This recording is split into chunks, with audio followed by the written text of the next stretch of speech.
Welcome back. We're following breaking news. The Supreme Court has issued a major ruling on affirmative action, limiting how colleges and universities can consider race in the admissions process. The court also ruled on a case involving religious accommodations in the workplace. That case centered on a postal worker who resigned after being forced to work on Sundays, despite citing his religious need to attend church. The court has now ruled that an employer who denies a religious accommodation must show that the burden of providing the accommodation would result in substantial increased costs. I want to bring back our senior Washington reporter, Devin Dwyer, and ABC News legal contributor, Kimberly Whaley, for more on that.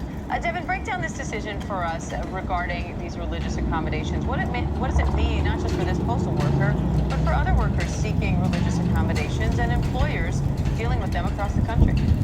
Yeah, Diane, this was a case that is also significant that affects the workplace, every workplace across America. This will touch every employer and every employee, particularly those who are seeking to exercise their religious observance while at work. And this was the case of a postal worker who was delivering the mail, and he was asked to work on Sundays to deliver Amazon packages, and he said, "I can't do that. That's the Sabbath for me. I would prefer to observe the Sabbath." For a while, the Postal Service got a substitute for Gerald Groff, but after some period of time, they said, "Listen, you've got to work on Sundays."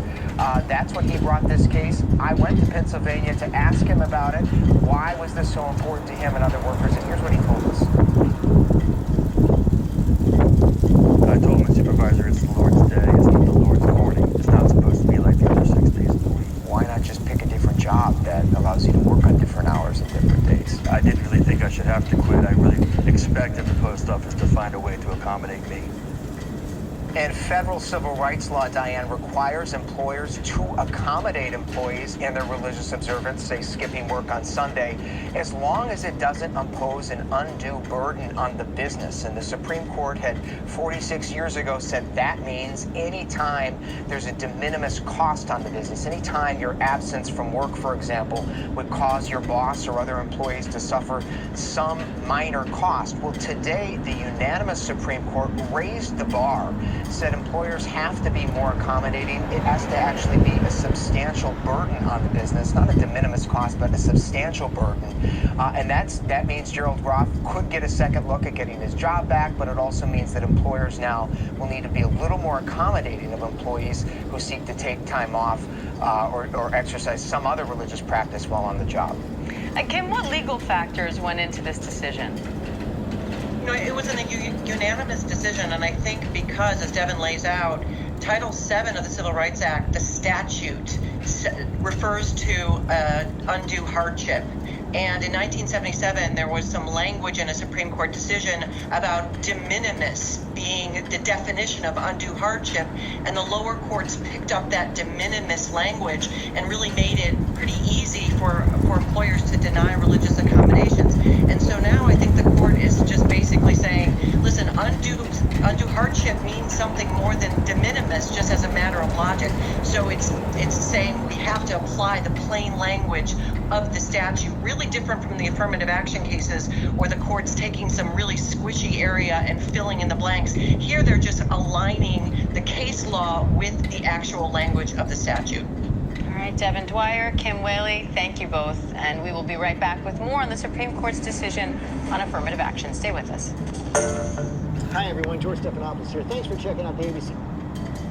Shalom. Y'all praise Yahweh Shemir Shabbat Shemir Kakadash. Honors the elders and apostles, men in truth on down. Wadi Yahweh Shemir Shabbat for the spirit. Elders and apostles, men on down. Regarding this truth and knowledge, we know this truth and knowledge and call all Yahweh Shemir Shabbat for Kakadash. Give all praise Yahweh Shemir Shabbat Shemir Kakadash.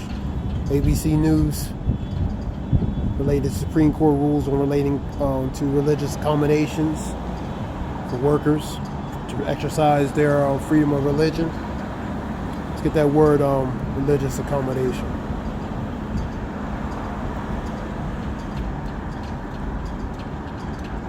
What is religious accommodation?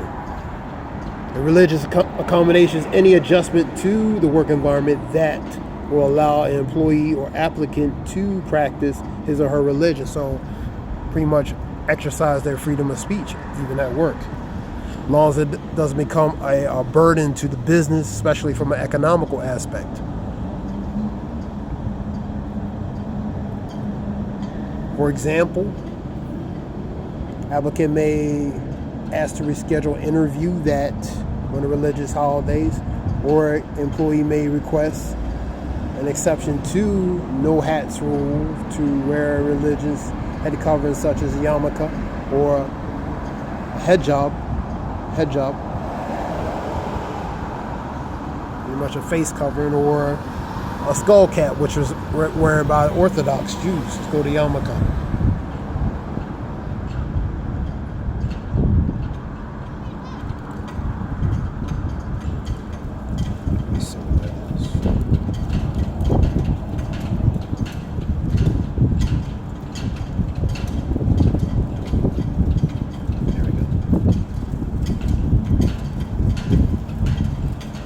Yarmulke. Skull cap worn public by Orthodox Jewish.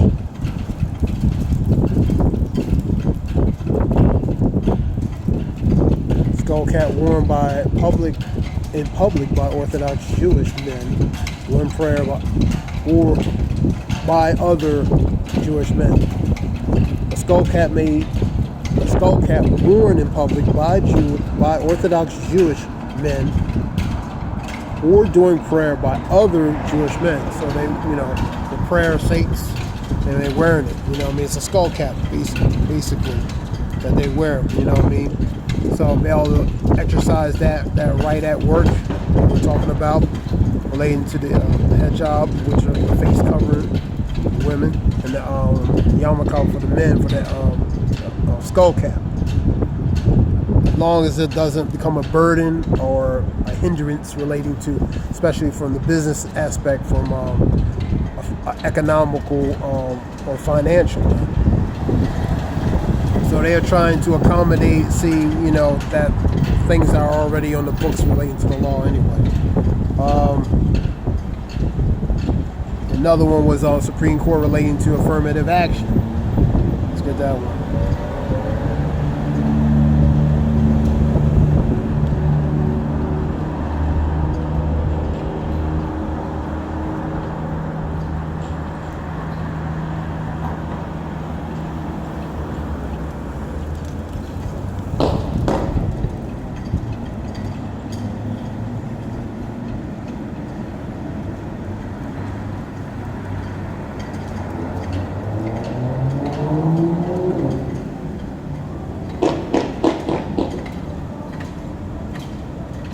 Affirmative action. Relating to that, this article here, U.S. Today, white women benefited most from affirmative action.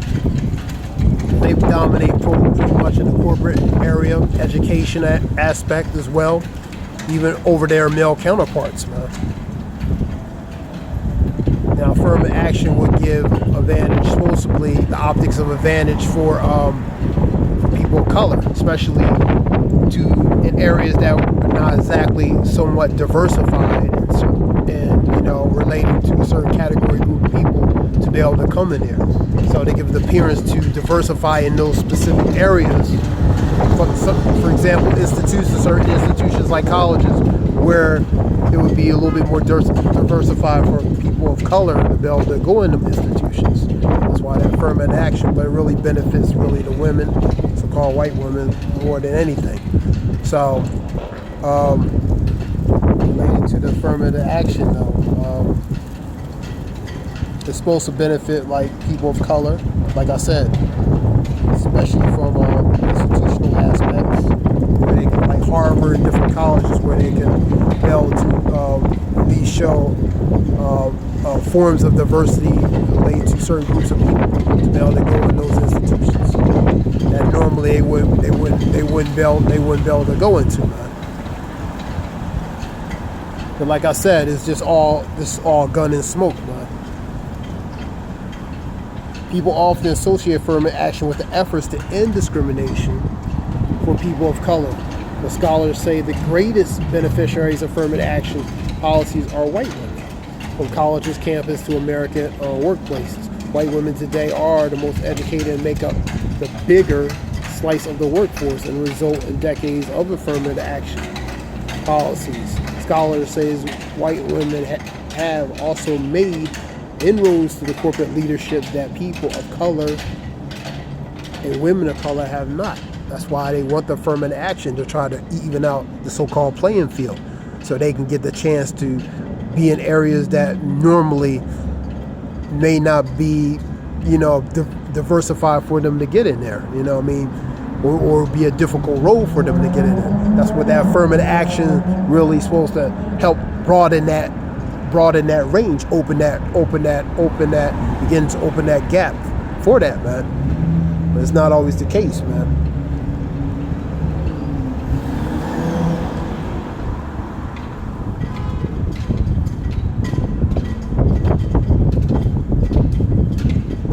Scripture talks about never trusting Isaiah 30. Supreme Court on Thursday struck down affirmative action and mission policies used by Harvard and University of North Carolina to build diversity on their campuses, man. Because it's to help so-called people of color, in these areas that are not so, where people of color are limited at, man, especially like Harvard, Yale, and different institutions, man, where a certain group of people is still the majority, man, and the other group of people is still the minority, man. And legal observers say the decision will have huge consequences on higher education, could have a significant ripple effect for the corporate diversity programs. Yeah, it really is all set and designed, man. You know what I mean? Like I said, affirmative action is just an illusion, like as they trying to diversify, but the actuality is really not, man. It's giving you the perception like, yeah, we're trying to change, but we're not. You know what I mean? All right, let's get enough. That's relating to that. Let's get some scriptures real quick. Did enough talking. Isaiah 10:1.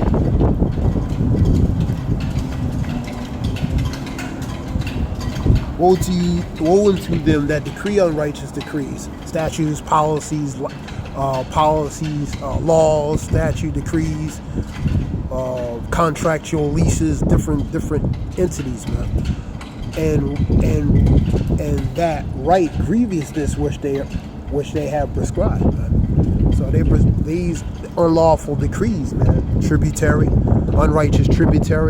unrighteous laws, decrees, and statutes, unrighteous paying of different things, fines and different things, cash grabs. They all part of this unrighteous decrees and unrighteous tributaries. They all connected with these things, man. And they're grievous to what? To ones they're prescribed to for the majority of people, especially a specific majority of the people.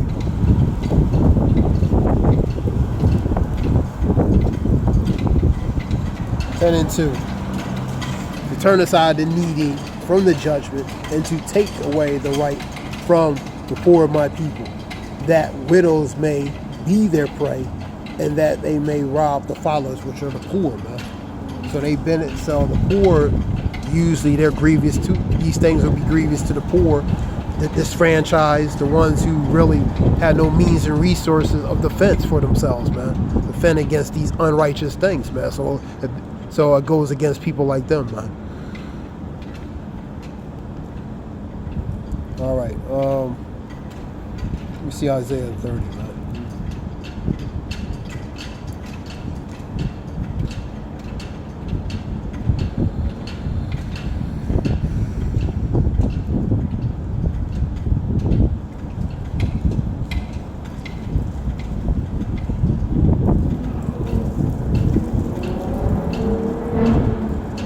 Let me read this quick.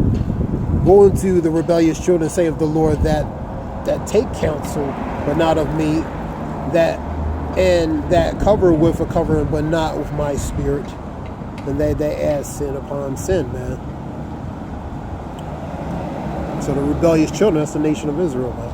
And walk and go down to Egypt, and have not asked of my mouth, or basic permission, to strengthen themselves with the strength of Pharaoh, and to trust in the shadow of Egypt. Therefore shall the strength of Pharaoh be your shame, and the trust in the shadow of Egypt be your confusion, man. Your confusion. So trusting in them. So relating to a certain people trusting in Egypt, man. So that's going to be their ultimate shame and confusion, man. Trusting them to do the right thing, trusting them that they're looking out for their best interests. But actuality, they only giving you illusion like they're looking like it. Scripture talks about never trust thy enemy. As iron rusted, so is his wickedness, man.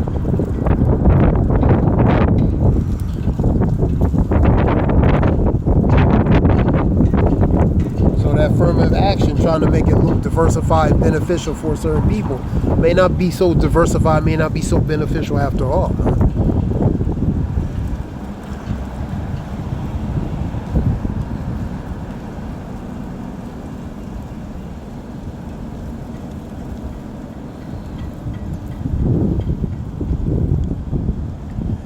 Woe to them that go down to Egypt for help and stay on horses and trust in chariots because they are many, and in horses because they are very strong, and they look not into the Holy One of Israel, neither seek. So they trust in Egypt more than they trust in the Lord, man.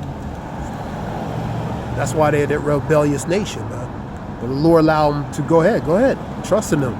But that's going to be your shame and confusion, man. Yet ye also is wise, and will bring evil, and will not call back his words, but arise against the house of the evildoers and against the help of them that work iniquity.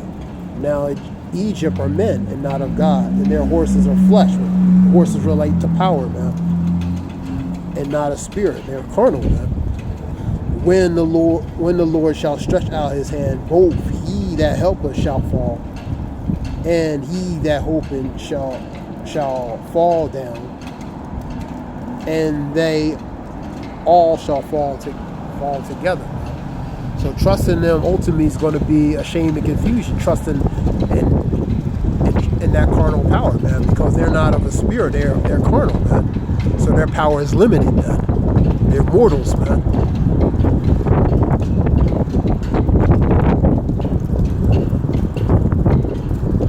Let's get on a few more.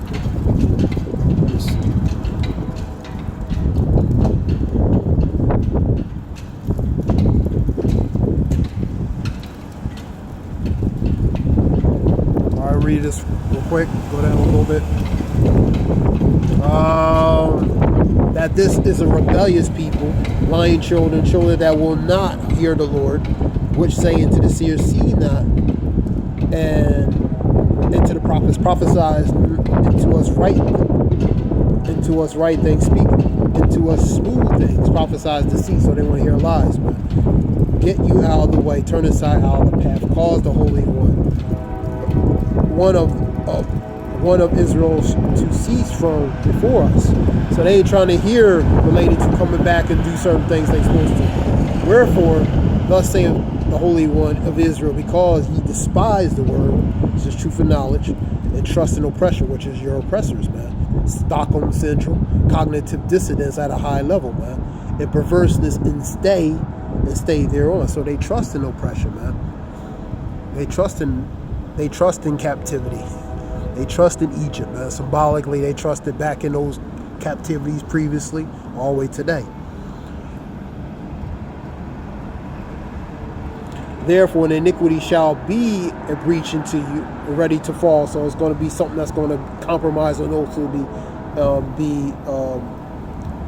read the rest. Swelling out of a high wall and breaking, coming suddenly in an instant. So something that's going to crack and fracture and collapse, man.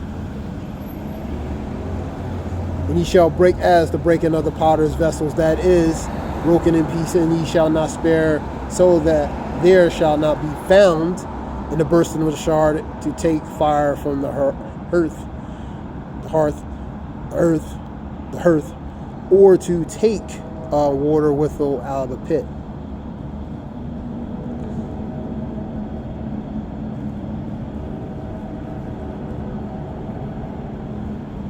Thus saith the Lord, the Holy One of Israel, in returning and resting and shall ye be saved. In quietness and in confidence shall be your strength, and ye would not. Shalak, kind of Russian. So the point is, man, this is going to be a shame to relating to Israel for trusting in Egypt, man. That's their shame and confusion, man. You know.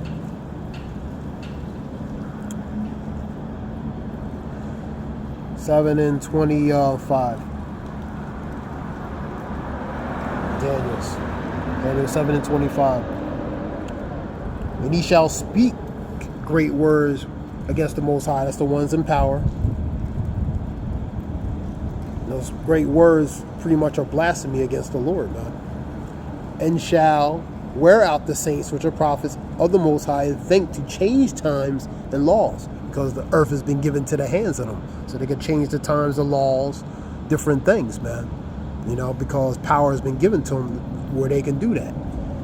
And they shall be given into the hand, they shall be given into his hand into a time and dividing the time, because the power has been given to them. This is their rulership.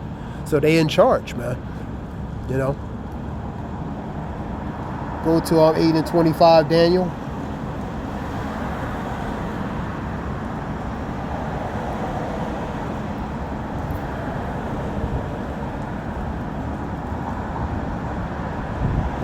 Let me see what it was. Yeah, 8:25. And through his policies, he shall cause craft to prosper in his hands through his policies, statute, decrees, laws, and he shall magnify himself in his heart, which is his mind. That goes to that pride, because that power is in him, man. So he's in the position where he has the means and resources to do, you know. And by peace shall destroy many, and by peace he shall destroy many through his policies and different decrees, unrighteous decrees, different things, man. I'll read that again. And through his policies also he shall cause craft to prosper in his hand. That craft goes to build, man. And he shall magnify himself in his heart, which is his mind, and by peace shall destroy many. So he's going to destroy many. For when the earth, when the righteous are in authority, people rejoice. But when the wicked bear rule, people mourn. He's in a position of power. People are mourning, man. That's Proverbs 29 and 2. He shall also stand up against the prince or princes, but he shall be broken without hand. That's ultimately what's going to happen to him, man. He's going to be broken. Go to Revelations 12, 7, 2nd Ezra 11, 2nd Ezra 13, Revelations 12, 7, for example.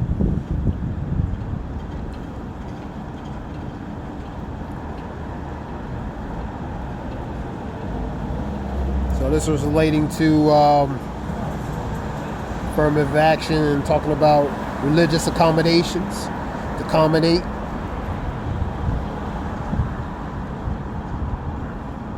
And that, you talk about that individual is interviewing at the Sabbath. That's a rest day. It's a day you're supposed to not work. But you remember you're in a different rulership with a different set of rules, man. So sometimes you can, sometimes you may not be able to. You know what I mean? This is a different setup, man.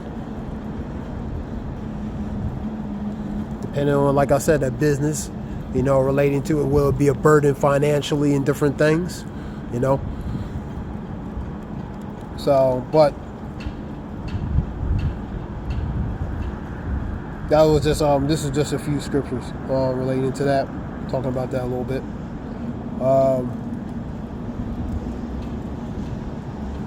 I hope it helps. This is Zayah Wolf. I want to give all praise Yahweh Shem Yahweh Shah Bashim Rakakada Zayah Wolf. I hope it helps, Shalom.